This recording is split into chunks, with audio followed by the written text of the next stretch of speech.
That's all trip. இது ஒரு auto மற்றும் கேப் புக்கிங் ஆப். டிரைவருக்கும் பேசஞ்சருக்கும் நடுவில் இந்த ஆப் இருந்துட்டு ரேட்டை தீர்மானிக்காம டிரைவரே ரேட்டை தீர்மானிக்கலாம். பேசஞ்சரும் அவங்க அர்ஜென்சியை பொறுத்து முடிவு எடுத்துக்கலாம். கீழே டிஸ்கிரிப்ஷன்ல இருக்க லிங்கை கிளிக் பண்ணி தட்ஸ் ஆல் ட்ரிப்பை டவுன்லோட் பண்ணி. தமிழ்நாட்டிலங்க பிஜேபி எங்கேயோ இருக்குதுங்க.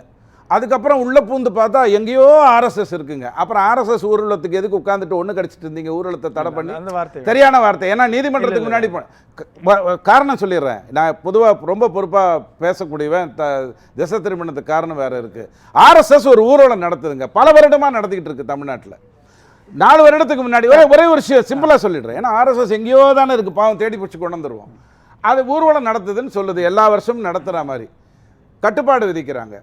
எதிர்ப்பு தெரிவிப்பதற்கு திருமாவளவன் ஐயா மற்றவங்களாம் எதிர்ப்பு ஊர்வலம் நடத்துகிறாங்க. ஆர்எஸ்எஸ்க்கு கொடுத்த அந்த நாளில் ஆர்எஸ்எஸ் அந்த ஊர்வலத்தை நடத்தலை. ஏன்னா இப்படி நடத்துறதுக்கு அவசியம் இல்லை சொல்லி பண்ணாங்க. ஆர்எஸ்எஸ் விவாதம்ன்ற ஆர்எஸ்எஸ் அமைப்பு கிடையாது. நாம பேசிட்டு ஒரு கேள்வியா அவங்க அடுக்கி வச்சிருக்காங்க சார். என்ன கேட்கறாங்க? சட்டமன்ற தேர்தலில் என்டிஏ கூட்டணி வெற்றி பெறுவதற்கான வியூகம் தொடர்பாக என்னுடன் யாரும் இதுவரை விவாதிக்கவில்லை. முதலில் சட்டமன்ற தேர்தலில் திமுக வீழ்த்த என்டிஏ என்ன வியூகம் உள்ளது அப்படின்னு சொல்லுங்க. வியூகம் பற்றி விவாதிக்காமல் என்னை எப்படி நீங்கள் பொறுப்பாளராக நியமிப்பீங்க?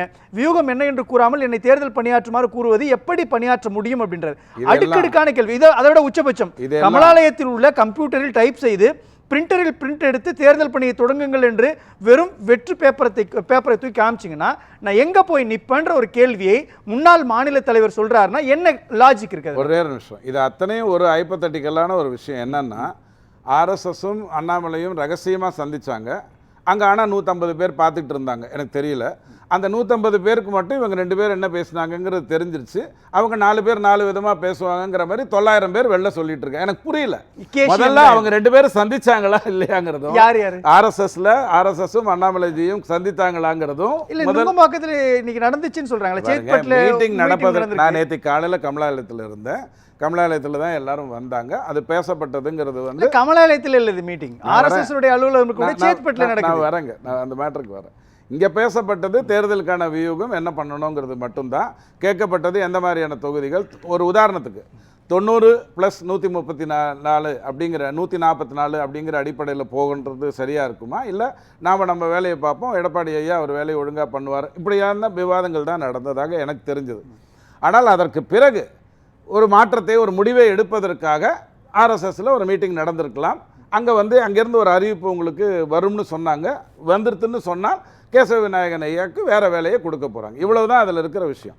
அமைப்பு செயலாளருங்கிற பதவி எனக்கு தெரிஞ்ச ஆர்எஸ்எஸில், நான் உங்களுக்கு புரிகிற மாதிரி சொல்கிறேன், ஒரு செக் போஸ்ட்டில் ஒரு ஆள் உட்காந்துட்டு அந்த பக்கமாக போகிற வண்டி, இந்த மாநிலத்துலேருந்து அந்த மாநிலம், அந்த மாநிலத்துலேருந்து இந்த மாநிலம் போகிற வண்டியை இவ்வளோ துல்லியமாக கணிக்க முடியும்னா வரி ஏய்ப்பிலிருந்து கள்ளக்கடத்தலேருந்து அத்தனையும் அந்த ஒரு மனிதன் பார்க்க முடியுங்கிற மாதிரி சாத்வீகமான ஒரு அற்புதமான பதவி. அந்த பதவியில் எப்போதுமே பிஜேபியோ அல்லது எனக்கு புரிஞ்சுக்க முடியுது. ஆனா இங்க பாஜகவினுடைய நிர்வாகிகள் கேட்ட கேள்வியாக பத்திரிகைகள் வந்தது என்னன்னா, ஒருவருக்கு நாம பதவி கொடுக்குறோம், பொறுப்பு கொடுக்குறோம், அந்த பொறுப்பை அவர் தட்டி கழித்துட்டு போறாரு, அல்லது வந்து பாஜகவினுடைய மாநில தலைமைக்குள்ள ஒரு பிரச்சனை நடக்குதுன்றப்போ இதை கேட்கறது யாரு, இதை ஒருங்கிணைக்கிறது யாரு? அந்த ரோல் ரெஸ்பான்சிபிலிட்டியை விநாயகம் எடுக்கலன்றாங்க. தூங்கிட்டு இருக்கிறவங்கள தட்டி எடுப்புற வேலையை எனக்கு தெரிஞ்ச அண்ணாமலை ஐயா 3 வருஷமா பண்ணிட்டு இருக்காரு. அவர் தட்டி கழிக்கிற வேலைக்கு இல்லை. ஏன்னா அப்படிதான் சொல்றாங்க. பேப்பர்ல என்ன சொல்றாங்க? தவறு எங்க வந்து பிஎல் சந்தோஷ் தேர்தல் வியூகத்தை வெளிப்படையாக சொல்ல முடியாது.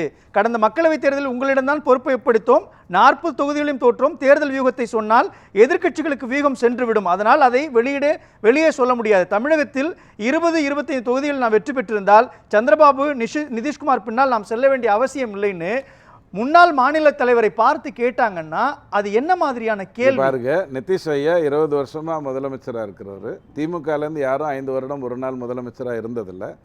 ரெண்டாவது, இப்போ சந்திரபாபு நாயுடுவை பொறுத்த வரைக்கும் ஆந்திராவை உருவாக்கி ஆந்திரா பிளவுபட்ட பிறகு அவர் வந்து வந்திருக்கிறவர். அதுக்கு ஒப்பீடே கிடையாது. அங்கேயும் என்டிஏ வந்து சந்திரபாபு நாயுடு தலைமையில் நடக்குது, இங்கே என்டிஏ வந்து எடப்பாடி ஐயா தலைமையில் நடக்கும், அங்கே என்டிஏ வந்து நிதிஷ்குமார் தலைமையில் நடக்குங்கிறது தான் நாடு பூரா நடந்துட்டு இருக்கிற விஷயம். எனக்கு என்னென்னா, நான் அண்ணாமலையாக இருந்தேன் கொஞ்ச நேரத்துக்கு, நானும் நீங்கள் தான் ஆர்எஸ்எஸ், நான் அண்ணாமலைன்னு வச்சுக்கோங்க. நாங்கள் பேசினது தான் ஊருக்கே தெரிஞ்சு பயங்கரமாக எழுதிருக்கீங்களே. இல்லை பத்திரிக்கை தான்ண்ணா, இன்னும் ஒரு 8 ரூபா தானே எழுதிட்டு போக வேண்டியதான். இப்போ கேள்வி என்னன்னா, நான் உங்களை சில கேள்வி கேட்குறேன் ஐயா. இந்த மாவட்டங்களெல்லாம் ஒதுக்குறதுங்கிறது வந்து யார் எடுத்த முடிவு? இது நியாயமான கேள்வி தானே. இப்போ நீங்கள் இந்த அலுவலகத்தில் இருக்கீங்க, நாளையிலேருந்து நீங்கள் வந்து அரசியல் செய்திகளை மட்டும் பார்த்துக்கோங்க அப்படின்னு சொல்லிட்டா, உங்களுக்கு நீங்கள் ஏற்கனவே ஒரு பொசிஷனில் இருந்தீங்க, சிஇஓவாக இருந்தீங்கன்னு வச்சுப்போம், நீங்கள் எதுக்கு இந்த பதவி என்கிட்ட கொடுக்குறீங்க, நான் ஏன் இதில் மட்டும் கான்சென்ட்ரேட் பண்ணோங்கிறது ஒரு தனி மனிதன் கேட்கக்கூடிய நியாயமான கேள்விதான். அந்த இடத்தை எடுப்பதற்கான அதிகாரம் மாநிலத்தினுடைய தலைவராக இருக்கக்கூடிய நயினார் நாகேந்திரனுக்கு இருக்கிறதா இல்லையா? நயினார் நாகேந்திரன் ஐயாவுக்கு என்ன அதிகாரம் இருக்கோ அதை அவர் ஒழுங்காக செய்து, அவர் என்ன கொடுக்கணுமோ அதை மேலிடத்துக்கு கொடுத்து, மேலிடத்துலேருந்து வந்தது தான் இந்த மாதிரி மாவட்டத்தை பிரிக்கணுங்கிற ஒரு விஷயம். அப்போ 2 புள்ளி இருக்கு இல்லையா சார்? ஒன்று, நயினார் நாகேந்திரன் மூலமாகத்தான் இந்த பதவிக்கான பொறுப்பு கொடுக்கப்படுகிறது என்றால் அவருடைய கைதான் ஓங்கி இருக்குது. இன்னொன்று, நயினார் நாகேந்திரனை விட மேல தானே பிஜேபியில கை ஓங்க கூடாதுங்க. பிஜேபியில தாமரை தான் அதுதான் சொல்றாங்க. பிஎல் சந்தோஷோட உரையாடலும் அதான். ஒரு குறிப்பிட்ட நபருக்கு பின்னாடி தான் எல்லாம் போய் நிக்கிறீங்க. ஒரு சித்தாந்தத்துக்கு பின்னையோ, ஒரு கட்சி கட்டமைப்புக்கு பின்னையோ, ஒரு கட்சி தலைமை சொல்லக்கூடிய அந்த பொறுப்பை நீங்க தட்டி கழிக்கிறீங்கன்னு தானே பேசுறாங்க. 2 விஷயத்தை செஞ்ச நடுவில் இந்த 6 மாசத்துல நடந்ததை புரிஞ்சுக்கோங்க. டெல்லியிலையும் அஸ்ஸாம்லேயும் என்ன பண்ணால் நல்லதோ அதை ஒழுங்காக செய்து அங்கே ஆட்சியில் இருந்தவங்களை அகற்றிவிட்டு வந்தவர் ஒரு பதவிக்கு வந்து இங்கே வந்து ஒரு கருத்தை சொல்லிட்டு போனார். அவர் ஒரு ஸ்ட்ராட்டஜியை சொல்லியிருப்பாங்க. இப்போ காங்கிரஸில் சத்தியமூர்த்தி பவனுக்கு நீங்கள் மீட்டிங் போனீங்கன்னு வச்சுக்கோங்க, டெல்லியிலேருந்து ஒருத்தர் வந்து அறிவுரை கொடுப்பார். என்ன அறிவுரை கொடுப்பார்னா, நம்ம கிராமங்களுக்கு போக வேண்டும், இது 75 வருஷம் கழிச்சு கிராமங்களுக்கு போய் பேச வேண்டும்னு ஒரு அறிவுரை கொடுப்பார். இங்கே இருக்கிறவங்களாம் கை தட்டிட்டு உட்காந்துருப்பான். அதே மாதிரி தான் தேசிய கட்சியில் எல்லா இடத்துலையும். ஆனால் அந்த நபர் ஏற்கனவே தூள் கிளப்பிட்டு வந்தவர். அதற்கு பிறகு இப்போ இவர் வந்தார், நம்ம பியூஷ் கோயல் வந்தார். அவர் ஒரு ஸ்ட்ராட்டஜி கொடுத்துருப்பார். ஒரு ஸ்டெப்பை எடுத்துட்டாங்க. அந்த ஸ்டெப்பு தவறுன்னு புரிஞ்சதுன்னா அதை திருத்திக்க போகிறாங்க. ரொம்ப சிம்பிள். எனக்கு முதல்ல 4 கேள்விக்கு பதில் தெரியல. இப்போ கொஞ்ச நேரத்துக்கு நான் அண்ணாமலை இருந்துட்டு போகிறேனே, அடுத்த ஜென்மத்தில் கூட முடியாது, இருந்தாலும் இருந்துட்டு போகிறேன். நம்பர் 1, யார் எந்த தொகுதியில் நிற்க போகிறாங்கன்னு தெரியாது. அதிமுக 130 நிற்க போகுதா, 150 நிற்க போகுதா தெரியாது. நாத்தாக்கா என்ன முடிவு எடுக்க போகுது தெரியாது. தாவேக்கா என்ன நிலைக்கு வரப்போகுது, காங்கிரஸ் இன்னைக்கு திமுக தள்ளி விட போகுதா, இல்லை அவங்களே கிளம்பி போகிறாங்களா, அதுவும் தெரியாது. எதுவுமே தெரியாத ஒரு நிலையில் நான் போய் ஒரு மாவட்டத்தில் என்ன பண்ணணும்? பூத் கமிட்டியை பொறுத்த வரைக்கும் ஆல்ரெடி சக்தி கேந்திராங்கிறது செயல்படுகின்ற ஒன்று தான். கேள்வி ஒன்று நீங்கள் வேணால் விமர்சனம் வைக்கலாம், 100க்கு 30 பேர் தான் சுறுசுறுப்பாக வேலை செய்கிறாங்க அப்படின்னு சொல்லலாம். எல்லா கட்சியிலையும் இருக்கிற மாதிரி அங்கேயும் சில பேர் தேர்தல் போது நல்ல காசை பார்க்கலாம்னு இருக்கிறவங்க பிஜேபியிலையும் இருக்காங்க. அதில் ஒன்றும் மாற்று கருத்து இல்லை.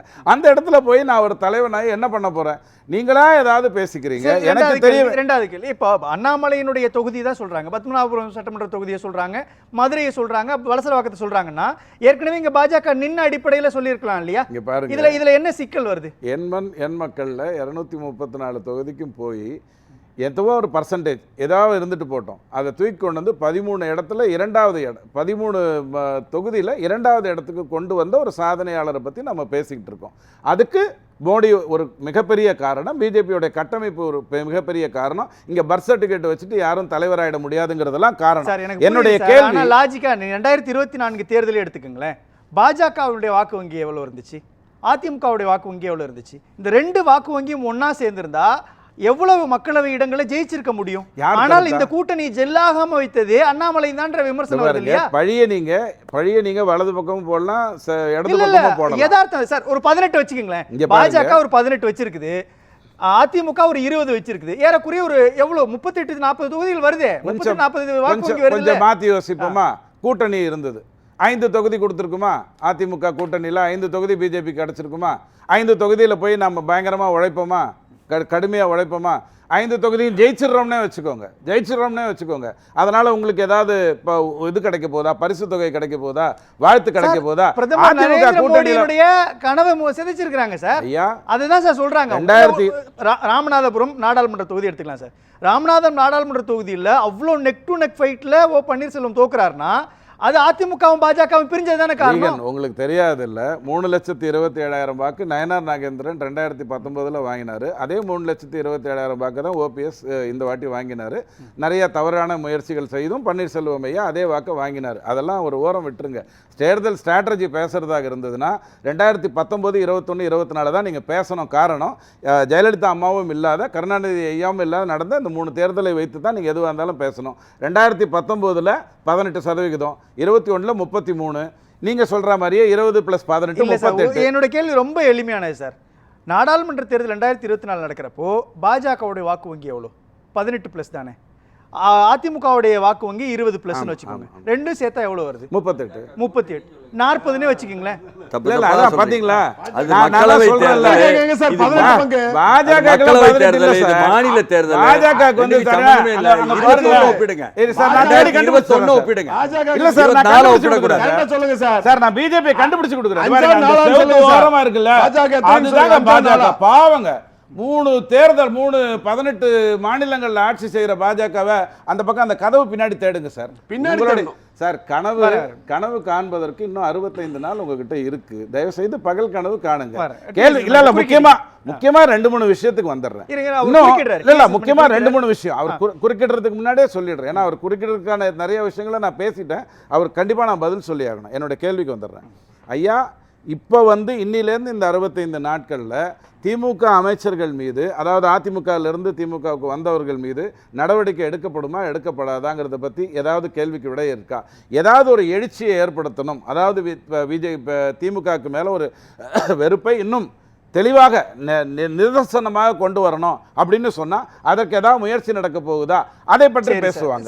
எதுவுமே பேசாம தன்னுடைய மானம் போயிடுச்சுன்னு கேஸ் போட்ட டிஆர் பாலு கோர்ட்டுக்கு வருவாரா மாட்டாரா? எனக்கு புரியுது. பாஜக அல்லது என்டிஏ கூட்டணி, அதிமுக கூட்டணி ஜெயிக்கணும்னா ஆப்போசிட்ல இருக்கக்கூடிய திமுக கூட்டணி திமுக கூட்டணியை வீழ்த்தணும் அப்படின்னும் பொழுது திமுக வீழ்த்துவதற்கான வியூகங்களாக பாஜகவினுடைய தலைமை ஒண்ணு செய்யுதுன்னா அதுல ஏன் முரண்பட்டு அந்த பொறுப்பில் இருந்து அண்ணாமலை விலகி போகணும்? விலகி போகல சார். 2 கேள்வி நான் ரவி வந்து கேட்பான். அண்ணாமலைன்னு நீங்க வச்சுக்கோங்க. நான் நாத்தாக்காவை சேர்த்துக்க போறேனா இல்லையா தெரியல. தாவேக்கா என்கிட்ட வரப்போகுதா இல்லையா தெரியல. நான் பலம் பெற போகிறேனா இல்லையா எனக்கு இப்ப தெரியல. திமுக பலவீனம் அடைய போகிறதா? காங்கிரஸ் வெளில வந்துருமா? விசிகாவுக்கு கோபம் வருமா? கம்யூனிஸ்ட் பின்னாடியே வந்துருவாங்களா? இதுவும் தெரியல. அவர்களை பலவீனப்படுத்தவும் இல்லை, இங்கே பலப்படுத்தவும் இல்லை. இந்த விஷயத்துல என்ன நடந்துற போகுது? நியாயமான ஒரு கேள்வி தானே. 20+18 38 நடக்க போகுது. புரியுது சார். 2024 மக்களவை தேர்தலில் அதிமுக பாஜக இன்டாக்ட் கூட்டணியாக இருக்கும் பொழுது அது ஏன் உடைஞ்சது? முன்னாள் முதலமைச்சர் இபிஎஸ் அவ்வளவு கடுமையான வார்த்தைகள்ல அண்ணாமலை பேச வேண்டிய அவசியம் ஏன்? அத டெல்லி தலைமை விரும்புதா அல்லது இவர் சுயேட்சையாக தன்னிச்சையாக அந்த முடிவு எடுத்தார்? நடுவுல ஒரு வார்த்தை ஜெயலலிதாங்கிற அம்மாவை பற்றி ஒரு விஷயம் சொன்னாரு. இல்ல இதுக்கு சொல்லிடுங்க சார். முன்னாள் முதலமைச்சர் அதிமுகவுடைய பொதுச் செயலாளர் இபிஎஸ் அவ்வளவு கடுமையான வார்த்தைகள் அண்ணாமலை பேசினதுக்கான அசைன்மெண்ட் டெல்லியில இருந்து வந்ததா, இவர் சுயேட்சையாக எடுத்தாரா? சார், அரசியல்வாதி விஷயத்துல 3 ஸ்பீச் தனியா இருக்கும் சார். ஒன்னு தேர்தல் போது நடக்கிற ஸ்பீச். உங்களுக்கு வேணும்னா நான் 2014 காங்கிரஸும் திமுகவும் எப்படி பேசிச்சு, பொதுவா EVKS எப்படி பேசுவாரு, அப்ப எப்படி எல்லாம் பேசினாருங்கிறத நான் சொல்றேன். இது தேர்தல் நேரத்தில் பேசுற ஒரு விஷயம். எந்த ஒரு அரசியல்வாதியுமே அது தனி.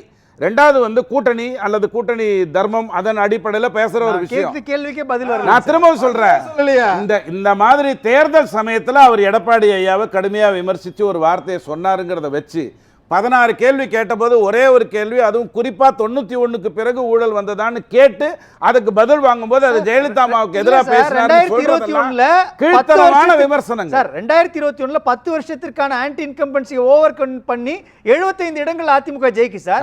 அந்த கூட்டணியை திரும்ப 2024 கொண்டு வந்திருந்தா ஒரு ஹியூஜ் வெற்றியை பெற்றிருக்கலாம் சார். அந்த இடத்துல தவற விட்டது யாருக்கு? இப்பதான் கொண்டு வந்தாச்சே, அப்புறம் என்ன பிரச்சனை? தேர்தல் பணியாற்ற 24 சார், 24 பேச்சுக்கு எடுத்துப்போம் சார். உங்களுக்கு என்ன அண்ணாமலை திட்டணும் அவ்வளவுதானே சார். எனக்கு என்ன சார்? இல்ல உங்களுக்கு இல்ல சார், உங்களுக்கு இல்ல சார். பிஎல் சந்தோஷ் கேட்டதாக செய்தி தாள்களில் எனக்கு எந்த கட்சியினுடைய தலைமை மகிழும் ஏற்பாட்டை செய்தார். ஐயா, நான் பதிலுக்கு தலைமை மகிழும் 2024 நீங்க ஒரு 39 MP, அதுல 22 தெலுங்கு தாய்மொழி கொண்டவங்க அனுப்பிச்சு வச்சிட்டீங்க சார். வேலை முடிஞ்சிருச்சு, கதை முடிஞ்சிருச்சா? இப்ப நம்ம 2026க்கு வந்துரும். இப்ப எல்லாம் சேர்ந்துட்டாங்க இல்லையா? இல்ல என்ன பேசுறாரு? தெலுங்கு தாய்மொழியா கொண்டவன் பேசுறாரு. ஏங்க 22 MP பேர் சொல்லுமா? ஜெயலலிதா நீங்க அந்த ஜெயலலிதா தான் சங்கராச்சாரியர் உள்ள அனுப்புனாங்க. அதையும் சொல்லுங்க. விவாதத்துடைய 39 MP ல எத்தனை பேர் தெலுங்கை தாய்மொழியார் கொண்டவர்கள் நான் சொல்லட்டுமா? ரவி, நான் வரேன். நான் இருங்க. 39 MP ல தெலுங்கை தாய்மொழியார் கொண்டவர்கள் இல்லையா? தப்பா? ஆமா, தப்பு. அதுல ஒண்ணும் தப்பு இல்லையே. 22 பேர் சொல்லட்டுமா? உங்களால சொல்ல முடியுமா? இல்லாதவங்க சொல்ல முடியுமா? தெலுங்கு இப்ப இந்தியாக்குள்ள தானே இருக்கு. தப்பா சொன்ன என்ன? நீங்க 39 MP அனுப்பிச்சீங்க, அதுல 22 பேர் தாய்மொழின்னு சொன்ன. வேற ஏதாவது சொன்னா இது என்ன தேசிய கட்சி சாதி மொழி எல்லாம் பேசி பேசிட்டு சாதி மொழி தான் நீங்க பேசுறீங்க. இவங்க நோக்கமே வந்து தெலுங்குனா சாதி ஆயிடுச்சு. இவங்க நோக்கம் வந்து தெலுங்குனா மொழிங்க. ஒவ்வொருத்தங்களா சாதி மொழி பேசிட்டு இருக்காரு. சொல்றேன், 24ல அண்ணாமலையால் நீங்க இந்த மொழி கூட்டணி மாதிரி நடக்க பேசுறது, சாதி நான் மாதிரி பதிலுக்கு பேசுறீங்க. வந்துட்டேன். அது மொழி மாதிரி பேசுறது, ஆஹா, சாதி மாதிரி அதுக்குள்ள பேசுறது. ஏகப்பட்ட சாதி இருக்கு சார் ரவி சார் ஒரு அவர் நிமிஷம். கேட்கிற லாஜிக் ஒரே நிமிஷம் இருங்களேன் சார் ரவி சார் இல்ல ரவி சார் பிரதமர் நரேந்திர மோடியே தமிழ்நாட்டில் போட்டியிட்டாலோ அல்லது ராகுல் காந்தியே தமிழ்நாட்டில் போட்டியிட்டாலும் கூட அதை அக்செப்ட் பண்ணிக்கிறது தான் சார் இந்திய அரசியலமைப்பு சட்டம். யாருங்க மறுத்தா? நான் பதில் நீங்க அந்த சொன்னேன். இடத்துல உங்களுடைய முறையீடே தவறு நான் வரேன் நான் இல்ல மீண்டும் இல்ல நீங்க அந்த நான் மீண்டும் பதில வரேன். நான் நேரடியா சொல்லிடுறேன். இல்ல உங்க சார், நிறைய ரொம்ப நேரம் ரொம்ப தப்பு இல்ல, சார், இல்ல, ரொம்ப ரொம்ப நேரம் தப்பு. கொடுத்திருக்கீங்க. இல்ல, நீங்க அவர் நீங்க பேச திசை ஆரம்பிக்கும் திருப்புறீங்க. போதே- இல்ல இல்ல அவர்தான் அந்த திசை திருப்புற வேலையை செஞ்சாரு, தப்பு. நீங்க மட்டும் தான் 39 பேர் அனுப்பிச்சீங்க. அதுல அவர் 25 பதினஞ்சு மேல பேருக்கு பேசிட்டு தெலுங்கு இருக்காரு. தாய்மொழி. இவ்வளவுதான் நான் சொன்னேன். வரேன். வேற நான் எதுவும் மீண்டும் சொல்லியே. நான் மீண்டும் வரேன். மோடிக்கு தாய்மொழி குஜராத்தி அதையும் சொல்ல ஏங்க, சொல்லுங்க. பீகார்ல அவர் இருந்து தமிழர் வந்தா கிடையாது. ஓட்டு போடக்கூடாது. தெலுங்கு சாதி மோடி எங்க சொல்றாருங்க. வந்து தாய் மாநில தெலுங்கு சாதி. மோடி தமிழரா? அதெல்லாம் நான் சொல்லவே நாங்க இல்லை. தமிழர்கள் மோடி அவருடைய கொண்டு அர்த்தமே போறோம். அதுதான். தமிழர்கள் வெளி மோடி மாநிலத்துல கொண்டு போறோம். வெளி மாநிலத்துல நீங்க யாரும் வரக்கூடாது. ஒவ்வொருத்தவங்களா பேசுங்க. வெளி மாநிலத்துல இருந்து யாரும் வரக்கூடாது. அவன் ஓட்டு போட்டா தேசிய கட்சிக்கு தான் ஓட்டு போடுவான்னு பேசக்கூடிய நீங்க எனக்கு என்ன சொல்றீங்கன்னா பிரதமர் வந்து நின்றா நாம் இந்தியர் என்று தான் பார்க்க வேண்டும். அது எங்களுக்கு தெரியும். ஆமா சார், அதான் சார் logic. எங்களுக்கு 2023 வரைக்கும் இந்தியாங்கிறது வடக்குல இருக்கிற ஏதோ ஒரு நாடுன்னு தானே சொல்லி கொடுத்தாங்க. திடீர்னு மாத்தணும்னா எப்படி மாத்திப்பேன்? ரவி சார் நீங்க எப்படி பாக்குறீங்க இதை? சார், எனக்கு இதில் வந்து ரொம்ப சிம்பிள். திமுக 180 சீட்டு நிற்க போகுதா நிற்க போகிறது இல்லையா? அது அடுத்தது வந்து பாமக, வாசன், டிடிவி, கிருஷ்ணசாமி, ஜான் பாண்டியன் எல்லாம் எடுக்கக்கூடிய அற்புதமான முயற்சி என்டிஏக்கு பலன் தர போகுது அப்படிங்கிறதும் எனக்கு தெரிஞ்சு திருவண்ணாமலையில் ஆருத்ரா தரிசனம் நான் பார்த்துருக்கேன். அண்ணாமலைக்கும் ஆருத்ராக்கும் எனக்கு சம்பந்தம் தெரியாது. தெலுங்கானாவில் செய்த தவறை பாஜக அடுத்த 100 ஆண்டுகளுக்கு செய்ய போவதில்லை அப்படிங்கிறத எழுதி வச்சுக்கோங்க. ரொம்ப முக்கியமாக அண்ணாமலைஜியை பற்றி திரும்ப திரும்ப பேசுவீங்கன்னு சொன்னால் இன்றைக்கி இருக்கக்கூடிய ஸ்ட்ராட்டஜி, அண்ணாமலைஜிக்கு முன்னாடி இருக்கக்கூடிய ஒரே ஒரு ஸ்ட்ராட்டஜி என்னன்னா, ஐயா என்டிஏ +10 அதுக்கு என்ன பண்ண போகிறோம், அல்லது டிஎம்கே -6 அதுக்கு என்ன பண்ண போகிறோம். இது மட்டும்தான் அவருடைய எண்ண ஓட்டத்தில் ஓடிக்கொண்டிருக்குமே தவிர நீங்கள் சொல்கிற வேறு எதுவுமே அவர் எண்ண ஓட்டத்தில் இருக்காது.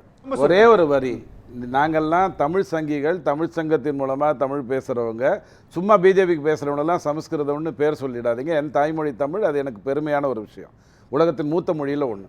ரெண்டாவது, பிஜேபி வந்து அங்கே போய் பிரிச்சிரும், இங்கே போய் பிரிச்சிரும். தேமுதிகவில் 2016லேருந்து உழைக்கிறவனெல்லாம் பிரிச்சுட்டு வந்தது திமுக. 2006லேருந்து மதிமுகலேருந்து உழைச்சிட்டு இருந்த பெரிய தலைகளெல்லாம் பிரிச்சுட்டு வந்தது திமுக. பத்தாவதுக்கு அதிமுகவில் இருந்து தான் கடந்த 30 வருடமாக ஆட்களை கூட்டு வந்து திமுக கடந்த 30 வருடத்தில் இன்னாரை உருவாக்கிச்சு. அவர் அதிமுகவை சார்ந்த, மதிமுகவை சார்ந்த அல்லது தேமுதிகவை சார்ந்தவர் இல்லைன்னு ஒருத்தரை சொல்லுங்கள். கடந்த 30 வருடத்தில் திமுக, அந்த குறுநில மன்னர்களுடைய வாரிசை சொல்லிடாதீங்க, அது பர்த் சர்டிஃபிகேட், அது இல்லாமல் இவர்களை உருவாக்கிச்சு அப்படின்னு யாரையா சொல்லுங்க. நன்றி சார். அதையெல்லாம் தெரியாமல் பேசாதீங்க.